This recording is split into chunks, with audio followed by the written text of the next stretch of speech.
Welcome back in our podcast Legal Ops Insiders, a podcast about everything related to legal operations aimed at heads of legal, general counsel, legal ops leaders, and everyone interested in improving or enabling legal services delivery.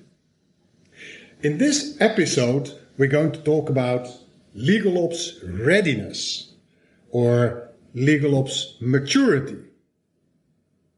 In short, what is legal operations and when are you ready for legal ops, or when are you ready for legal tech? Jan-Willem. I think you're always ready for it. Each client that I have is ready for it, or making steps, or making baby steps, or thinking about making steps. So it's a must-have. It is a must-have, absolutely. Absolutely. Linda. It gives your department a certain structure and certain possibilities to enable all the legal counsels or lawyers to do their job in the most efficient way. So I think it's good that we today discuss the maturity and when you should start. But you should start as soon as possible. But if you want to have a certain overview about topics and what your level is in that topic, a maturity scan is a wise idea. And maybe you are doing things and you're not even aware that it's called legal operations, of course. No, because that's what you often hear. You hear often that people say, okay, but we don't have certain processes. We are far behind the curve. But if everyone's behind the curve, then the curve is not there. Right. So I think everyone has something, although they don't say it's a process. Maybe it's not written in a policy, but you have your process. It's only about making it more official. But let's talk about the different levels of maturity. I've looked into this topic. I've always found it a little bit remote for what we are doing with our legal technology until we had to solve issues of our customers really. And I think if you look at what a readiness scan or a maturity model or a maturity scan does, and you look it up on the internet, what it actually is, then there are, I think, two main big, with somewhat global reach organizations. CLOC, we already mentioned that. I think we also mentioned ACC in the other episode. It's the Association of Corporate Counsel, and they both have a best practices model consisting of 12 core competencies or disciplines that you need to mature in. And readiness actually means that you have your data, processes, and people at the right level of readiness. And maybe that you recognize them, so that you know you should have them, or maybe already have part of it, or maybe know what's there now. Yeah, and exactly. How you know what's there. Evaluate that. And I think it's, but this is very abstract. To make it a little bit more concrete, if you look at contracting processes, everyone recognizes the case that you are in an organization where, well, at best, you have some templates for your core business-related sales or your main procurement purchasing contracts, supply chain-related contracts. That is really a sort of early stage of where you should be. Your next stage would be where you have been experimenting a bit with the optimization of that element, contracting or contracts, where you really learned some lessons that enable you to look forward and that tell you where you will be going for your industry, for your specific context, for your specific organization or a company, and where the future is. And likewise, and that's what I find very useful in this ACC, Legal Operations Maturity Model, they have these 12 competencies and they are about change management and communication. So how is the communication within the legal department organized? Or how is change management as a skill in the DNA of a legal department or in the DNA of legal operations? Well, and it's broader than just the legal department. It's not only within the department, but it's also within your organization. Connecting. Yeah. Connecting, because you communicate with all the organization. The processes are linked through other processes within the organization. Absolutely. And what you see with the ACC, these 12, one of them is project and process management. Yep. Project management being you have an M&A transaction, or you have a major litigation that consumes the time of one or two dedicated legal counsel, for example. That's a project as such. How do you project-wise manage that project? Yeah. This is project management as a separate skill where you can be the beginner and learn as you go, where you can have your lessons learned, but also where you can have business managers who have project management or process management. And maybe also interesting, one of the skills that you need as a lawyer, you need to recognize projects and manage it like a project. It's not what you learn during your studies law. It's when you work and you work project-wise, which is really different from the day-to-day work of a lawyer. So you recognize projects and you make a start and you make very clear where you want to go, where you want to end, and you monitor that and you organize it in a scheduled way. And that is a skill that is very underestimated, I think, and not really recognized by lawyers. But I did it when I was at Schiphol.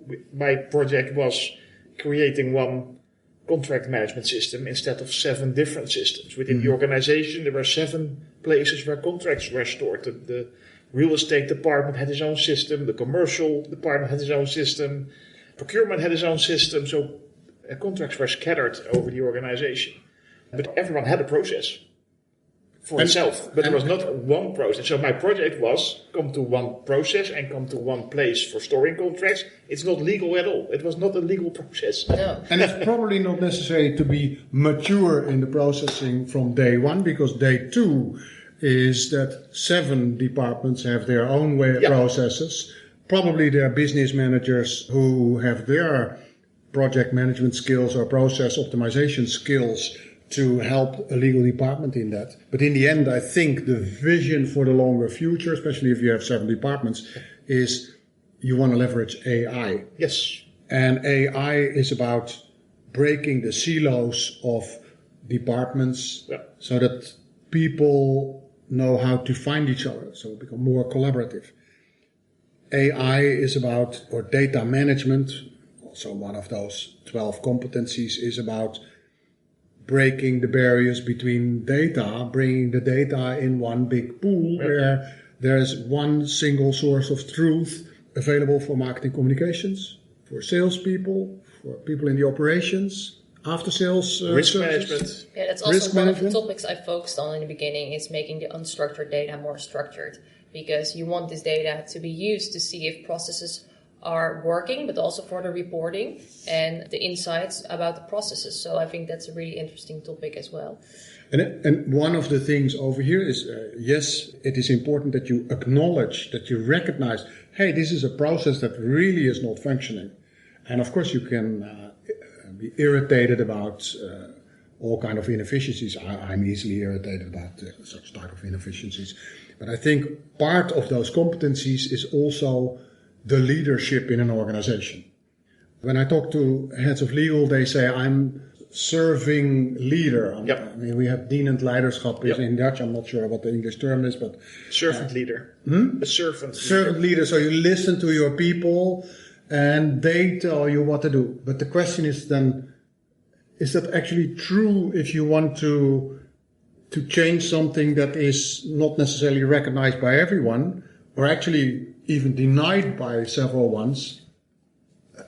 Shouldn't you step up as a leader and say, listen people, we're going to change it. We are all going to change it, whether you like it or not. There is the beautiful heaven of what it will be. Here's my vision. And here's the project that we are going to put in place. That is leadership, of course. There are a lot of different change management theories, of course, because I think this is one of the strategies in change management. But you should choose one of the strategies for every project. But to convince your people that there is value for them is really important. Do you think it's necessary to start with an official maturity scan? Because I think it shouldn't be an audit. It should be a basis of where do I stand, where could I improve, which of the topics need more maturity before I start to elaborate on that. Do you think a certain scan is required before you start with legal operations, or? At Weagree, we're now working on a very, very elaborate readiness scan or a maturity scan. it's really not a necessity, but what is really crucial is that you understand, and the ACC model helps you with that, or the CLOC model helps you with that, by identifying on those 12 competencies, which are subdivided in another 10 to 20 competencies, what your early, intermediate, or transformative stage is at that level. It opens your horizon to, I need to be aware of internal resources management or law firm management practices, and the future there will be that and that and that. So it enables you to make a program plan for the upcoming, let's say, 2 to 5 years. Yeah. And you don't need to sit down and write out your plan, but such a readiness can basically wakes you up for those things that you didn't have on the radar yet. And that is very useful. Well, and it is very useful to get the input from your organization, from your team, but also the people around that, the people you work for in the organization. Because getting that input gives you a lot of information that you maybe are unaware of, or maybe you are aware but not explicitly aware. So doing a scan can really help you also to gain support. Sell the story. To get support from the organization to get what you want. Yeah, we also started with surveys. So surveys in the team, but also at our clients, which are internal other departments, to see how it goes, what we do good, and what processes can be improved. Because in the end, you help the business in a corporate. So it's really important to take that into account as well. Yeah. I think from stakeholder management, and there we have another such competence of the 12. Yep. Stakeholder management, if you talk to people in the business who have an MBA, they talk a certain language. Yep. So if you do such a readiness scan or a maturity scan, then you develop a sort of vocabulary and a level of professionalism which resonates with those people. Yeah. And I think that's really helpful.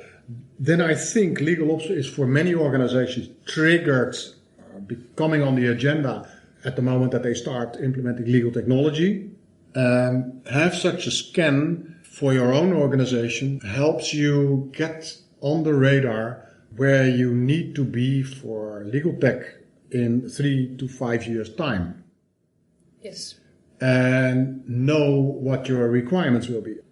What you see at an early stage or intermediate stage of implementing legal technology and see whether it flies and how it flies and may be successful or not, but have your learning lessons. A next stage will be that legal counsel have their platform on which they do all their work all the day. And it makes a lot of sense that you have grip and understanding of what that entails. Matter management, for example, you want probably to have that a bit integrated with your CLM solution or with a contract automation solution or entity management.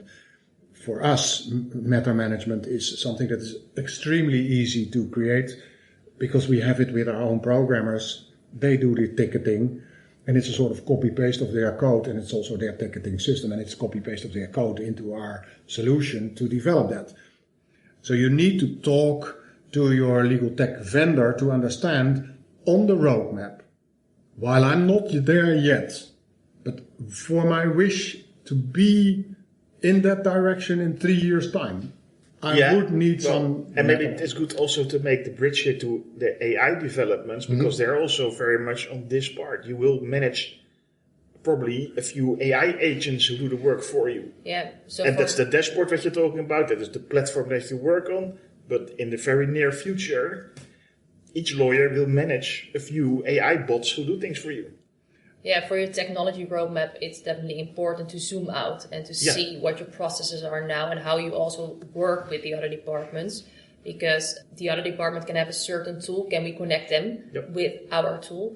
And also with future AI system, because AI system will make it easier to research your databases in which tool or whatsoever. So it's necessary if you buy a certain AI tool that it can connect to your current tools. So I think definitely for the technology roadmap, it's very important to have a certain overview. If it's a data maturity scan or just a research you did yourself, that doesn't matter, I think, but it's good to have this overview to see where you're going to. Absolutely, and I think part of it will then Well, then also somewhat introduce topics that are non-existent at an early stage legal operations organization. Yeah, and maybe to add to that, I think it's also important for lawyers, for in-house lawyers specifically, to be very aware of the technology roadmap of your company. So you need a good relationship with your IT department. You need to understand what's happening there. You don't have to be a programmer, you don't have to talk in code, but you need to understand what's happening you need to reach out, because they do speak a different language usually, but you need to have an understanding, and you need to know how you connect to that with your specific requirements that you have as a legal department. I think there are two competencies of those 12 that come into play then. The one is data management. That is really an enterprise-wide affair. Correct. Data are coming in at marketing communications. Data are coming in the sales processes. You work with data on the operational level and after-sales servicing. Data management is enterprise-wide. And let's not forget, data are collected in negotiated documents. Yep. You negotiate them with the vendor. The techies of the organization negotiate them with the vendors of technology or with the consultants that they hire for doing development work. That is data that you would want to collect somewhere. And then you can, of course, think, okay, we have a RevOps solution, which used to be the Salesforce solutions or the HubSpots or what have you of this world, the Oracles. It can be an ERP where all those data are collected. That may well be true, but I think if you elevate contracting to a somewhat higher level than what is the starting date and what is the limitation of liability, and oh, by the way, payment term, can we agree on one? But elevate it to more the management of statements of work and the management of operational data, then you get to data management, which is an enterprise-wide affair. Yep. Or IP, or licenses, all that type of contracts have a lot of data that are very valuable to your company. Yes, and you see that all those topics interconnect with each other, because I think you also need to train your team about what is data, because it is not the natural habitat for a legal counsel to know what data items are, but it's interesting to know how many contracts you're reviewing on a daily basis, how many incidents you have, or how many litigations you have, because these are all data items, and I see that not everyone is aware of that. And also when you're looking at legal tech, to see what kind of reporting functionalities a certain tool has. Yes, I was recently looking at a tool which was great, but it didn't have any dashboarding, or it couldn't give me the data, or I couldn't extract data.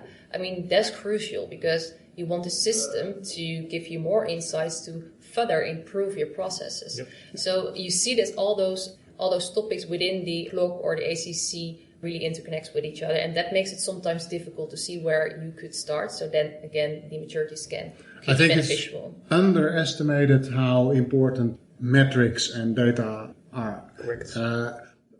I know from very large multinationals that they have been surpassed by the business, R&D departments, sales department, procurement departments, on what they still have in their day-to-day contracts. They took it out years ago because the contracting processes used to be way too slow for them to wait for it. Yep. They basically asked for a simple framework agreement for payment term, limitation of liability, and ownership of IP or so, and they put everything in statements of work. And I know of corporates where they have these called statements of work, SOWs, where the creation of an SOW was even too slow, and where they issue purchase orders under a statement of work, and where the purchase order is basically for very concrete sub projects to implement.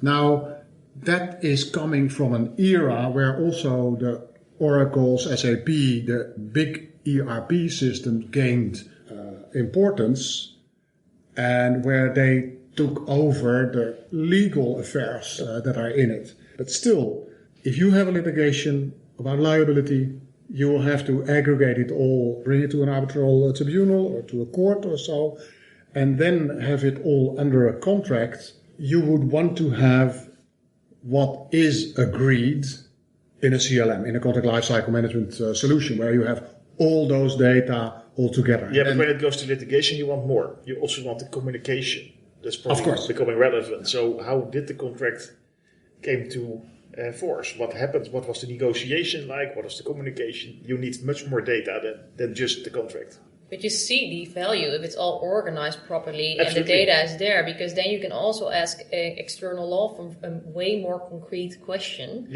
which reduces the external counsel cost. So again, the topic interrelate with each other, and you see the importance of data in every topic. Absolutely, yeah. It's this data management is one. Document management is indeed another one. I would expect, by the way, that if you have a solution for contract automation and contract lifecycle management, CLM should have a repository in it. Your repository should have the earlier versions or negotiated versions. It should have those statements related to a data processing agreement, for example, an NDA if it's part of a transaction. But it should also have the related agreement. If you have a transaction that consists of a master services agreement or a framework agreement worked out in dozens of statements of work, you want to have that, and I would say in your CLM all together. And your versioning that you would expect from a document management system should be part of your CLM. And yes, having then your emails there, and yes, having then the AI do some automated profiling of the individual documents, you probably have that in your CLM, but it is also where DMS solutions evolve. And your entity management and all the systems that contain legal data, basically. They are already scattered usually around the organization or in different systems. They're duplicated. Yeah. Sometimes the entity management information is in an entity management system, but also in the contract management system, because the entities that contract are also, that same data is in the contract. So, and how do you that then keep updated? How does it interrelate? That is still basic legal operations. But we can conclude, if you have those systems in place, you're not in the early stage. Right. No, exactly. I think you need to allow yourself time to learn how this works, and you need to allow the businesses to have these multiple systems coexisting to understand, okay, so for the whole of us, the whole of the organization, what we need is, and then define what your use cases are, what your specific needs for the specific parts that have their own standalone solution, and build it to what I think should have data managed with repository, document management, integrated, enterprise-wide contract lifecycle management. And I think that... Well, it's data management. Well, it's not just contract lifecycle. It's all the data that is relevant for the work of lawyers. Absolutely. Underlying, I would say that your CLM is a sort of the concrete, the embodiment of for enterprise-wide. That is where all the give me your contracts and I tell you what company you are. I tell you your value. I tell you your risks. I tell you your business model. So that is the value of a CLM system, of course. Much of the heart of the company is there. Negotiation results are in contracts. So you can find with contracts, you can, it's not for nothing in a due diligence. Contracts are very important. So But when you start with this and you start with a scan, I'm a big fan of making a plan, because you cannot start with implementing 2 of these tools at the same time, because the team will not, there's too much change for the team, there's too much change in the processes. So I'm a big fan of having a starting point and reading these theories. I think there are some big 4 companies have their own theory as well, or their own principles, such as CLOC 12. So have a certain base. It doesn't matter which one you choose, ACC or CLOC or the other ones, but have a certain basis and see what you have already and make a plan, because you can not do everything at the same So time. I think that's the most general advice that we can give to our listeners, who probably all are on a very different maturity level. Yes. But the most important tip you can give is spend time on this. Allow yourself some time to look at it. A plan basically gives you the insight of where your weaknesses or your vulnerabilities actually are. So where your points of attention or your priorities should be. Exactly. What we see, we're going to have a separate episode on change management, and I like to work with a framework that I found many years ago. One of the key aspects of change management is, of course, make it small, small, small. Yep. And simple. And simple. So the threshold's low. Yep.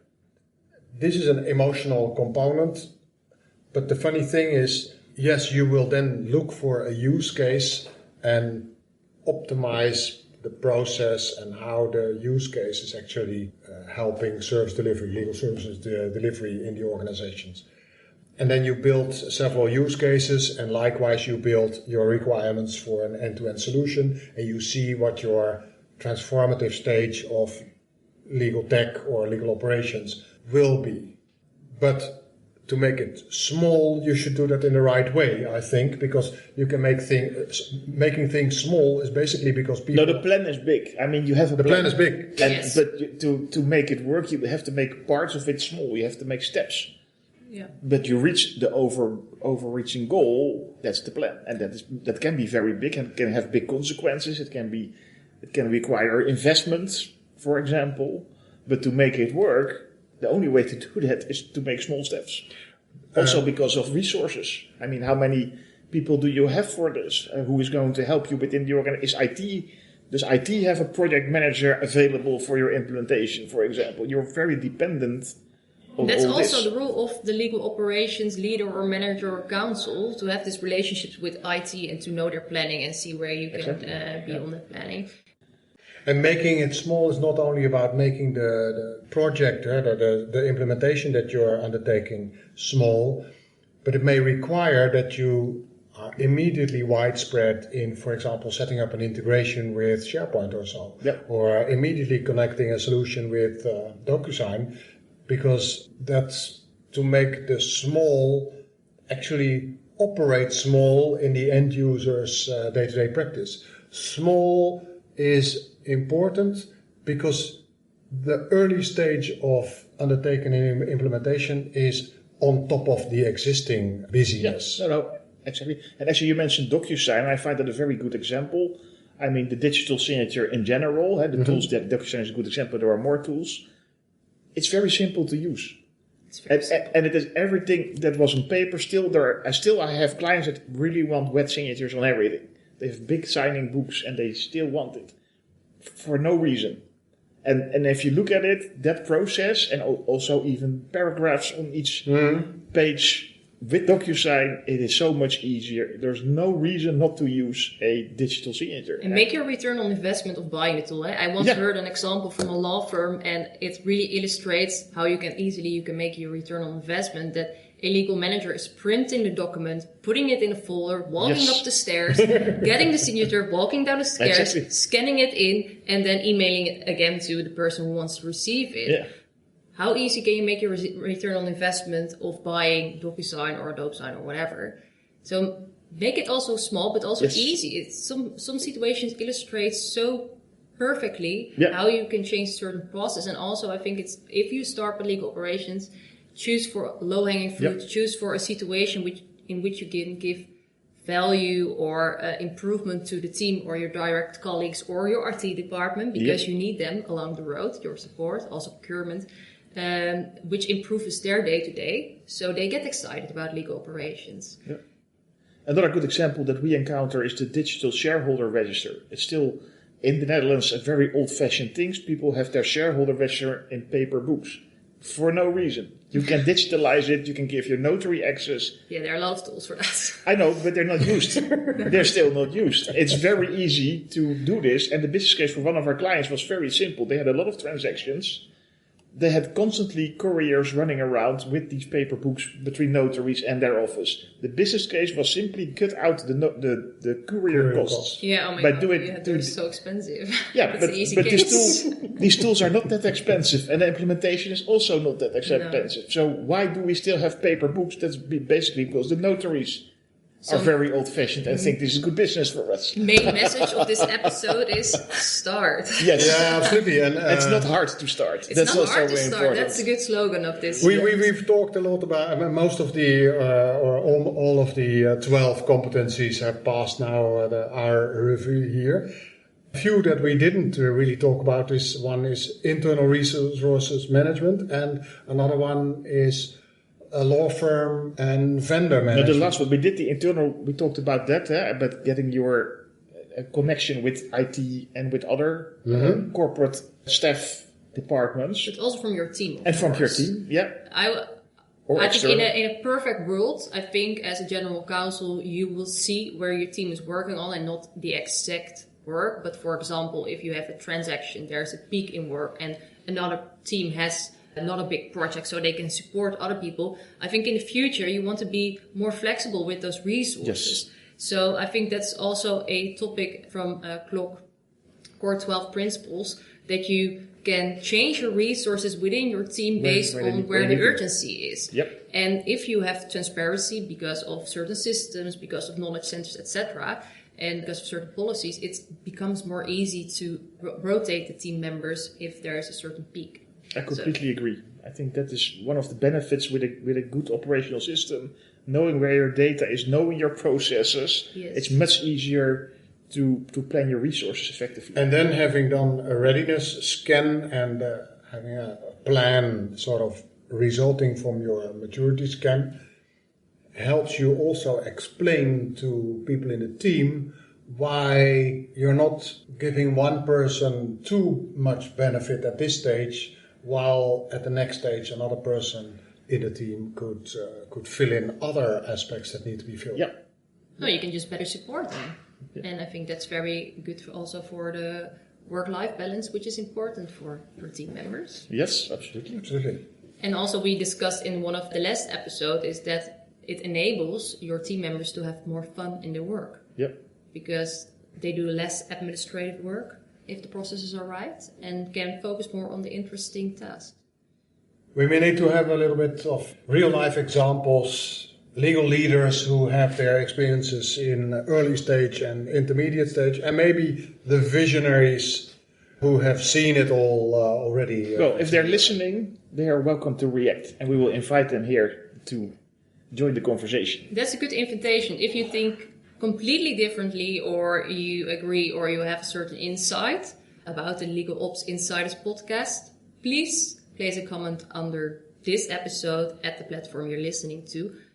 I think we only have one topic left, and certain topics we will also elaborate in other episodes, but external counsel management. Yep.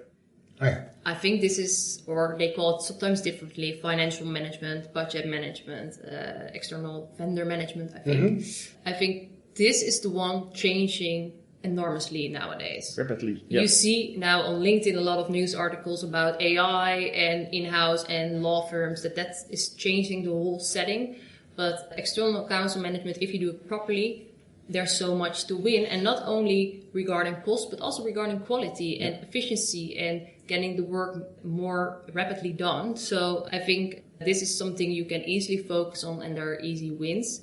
But we probably talk another episode about it more elaborate. But I know that certain bigger companies have a dedicated team on external counsel management. Yeah. Let's say more than 3-4 members. So I think that's already showing the importance of having it organized.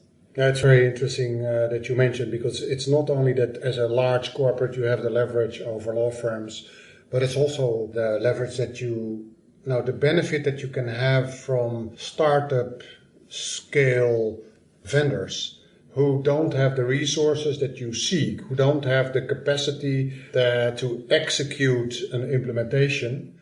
And we have had one of the biggest corporates worldwide, at least in the US, they're one of the biggest. And they had their own project managers and their onboarding managers for onboarding Weagree in their legal department. They did a whole lot of things that normally I would do with our customers for onboarding. They took it out of our hands.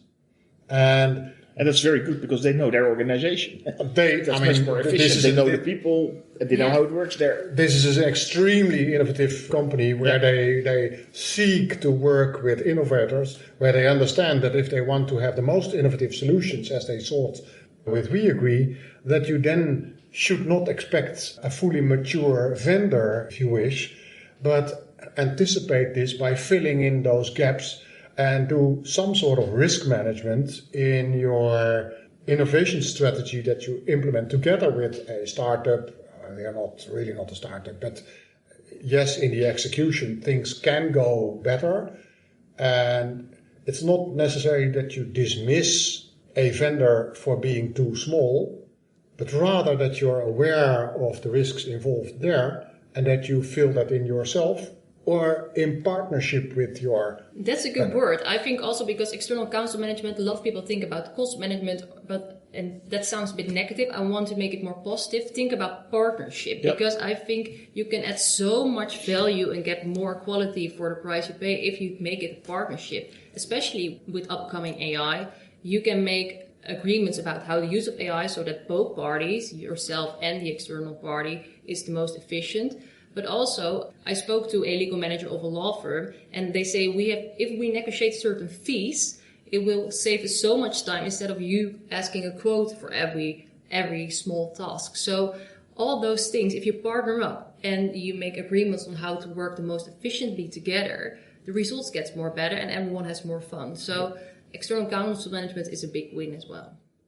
I think that's a very nice conclusion for our episode about legal ops readiness or maturity. Yes. I would wholeheartedly encourage everyone listening to do their own readiness scan or maturity scan.